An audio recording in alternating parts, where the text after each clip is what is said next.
Warren Edward buffet का जन्म 30 अगस्त 1930 को हुआ था।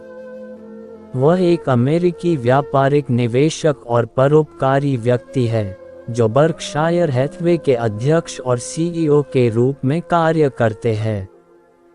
उन्हें दुनिया के सबसे सफल निवेशकों में से एक माना जाता है और 2008 तक अनुमानित 62 अरब डॉलर की कुल संपत्ति के कारण फोर्ब्स द्वारा उन्हें दुनिया का सबसे अमीर आदमी आंका गया था। सबसे बड़ी बात यह है कि बफे ने अपनी कुल संपत्ति का लगभग 85% हिस्सा बिल गेट्स की बिल और मेलिंडा गेट्स फाउंडेशन को दान में दे दिया था और इतिहास बन गया और वह दुनिया के सबसे बड़े दानी व्यक्ति बन गए।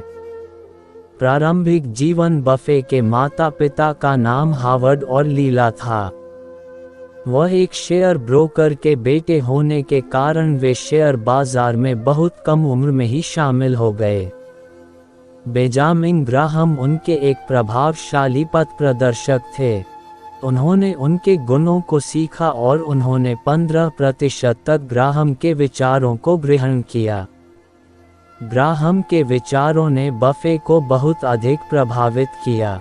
उन्होंने उनसे शिक्षा भी प्राप्त की और वह कोलंबिया बिजनेस स्कूल से स्नातक की उपाधि प्राप्त करने के लिए गए, जहां उन्होंने बेंजामिन ग्राहम द्वारा अग्रणी मूल्य निवेश की अवधारणा के आसपास अपने निवेश दर्शन को ढाला। निजी जीवन बफे के पिता शेयर बाजार के एक कारोबारी थे। बफे ने 11 साल की उम्र में अपने पिता के साथ शेयर बाजार में अपना नया कारोबारी जीवन की शुरुआत की। उनकी एक साथी थी जिनका नाम एस्ट्रिड मैनक्स था। 76 साल की उम्र में उनसे वॉरेन बफे ने विवाह किया था। 1952 में बफे ने अपनी पहली पत्नी सुसान थॉम्पसन से विवाह किया था। 2004 में उनकी मृत्यु हो गई। हालांकि यह जोड़ा 70 के दशक में अलग हो गया था। बफे और सुसान के 3 बच्चे हैं, सुसान, हावर्ड और पीटर। बफे ने व्यापार के अध्ययन के लिए 16 साल की उम्र में पेंसिल्वेनिया विश्वविद्यालय में दाखिला लिया। वह 2 साल तक अपनी डिग्री खत्म करने के लिए नेब्रास्का विश्वविद्यालय में चले गए और 20 साल की उम्र में कॉलेज से अपने बचपन के कारोबार से करीब $10,000 का काम लेकर बाहर आए। वह नेब्रास्का फुटबॉल के एक समर्पित आजीवन अनुयायी थे और उनके समय के अनुसार उन्होंने कई खेलों में भाग लिया है। उन्होंने सम्मानीय सहायक कोच होने के बाद नेब्रास्का साइडलाइन से ओक्लाहोमा के खिलाफ 2009 के खेल को देखा। व्यवसाय: उन्होंने 1956 में बफे ने पार्टनरशिप लिमिटेड का गठन किया और 1965 तक उन्होंने बर्कशायर हैथवे पर नियंत्रण संभाला। मीडिया, बीमा, ऊर्जा और खाद्य और पेय उद्योगों में होल्डिंग्स के साथ एक समूह के विकास की पूर्ति की। बफे दुनिया के सबसे अमीर पुरुषों और प्रसिद्ध परोपकारी व्यक्ति बन गए। उन्होंने न्यूयॉर्क इंस्टीट्यूट ऑफ फाइनेंस में अपनी अर्थशास्त्र पृष्ठभूमि पर ध्यान केंद्रित करने के लिए भाग लिया और जल्द ही ग्राहम के साथ कई व्यावसायिक साझेदारी शुरू की। चार्ली मुंगर से मिलने के बाद उन्होंने बफे भागीदारी बनाए और उनकी फर्म ने आखिरकार बर्कशायर हैथवे नामक एक कपड़ा निर्माण कंपनी का अधिग्रहण किया और कई प्रकार की होल्डिंग कंपनी बनाने के लिए यह नाम स्वीकृत किया। बफे 1970 से बर्कशायर हैथवे के अध्यक्ष और सबसे बड़े शेयर धारक रहे हैं और उन्हें वैश्विक मीडिया आउटलेट द्वारा ओमाहा के जादूगर ओरेकल या ऋषि के रूप में जाना जाने लगा।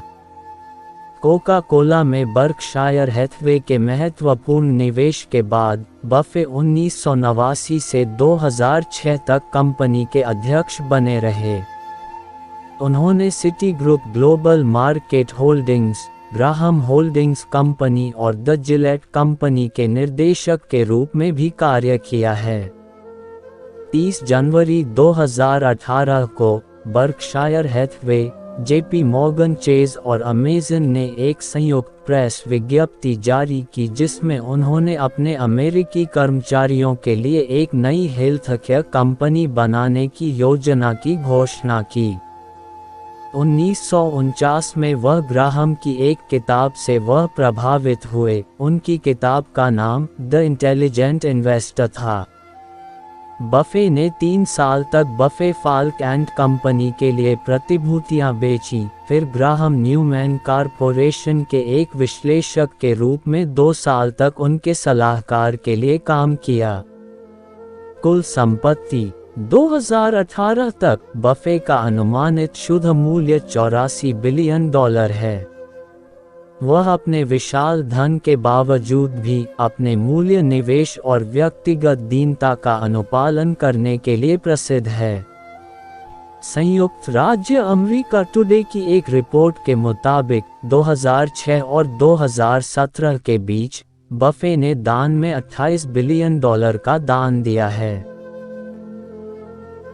अधिक अपडेट के लिए हमारे क्रैक्स मोटिवेशन चैनल को सब्सक्राइब करें और बेल आइकन पर क्लिक करें। धन्यवाद।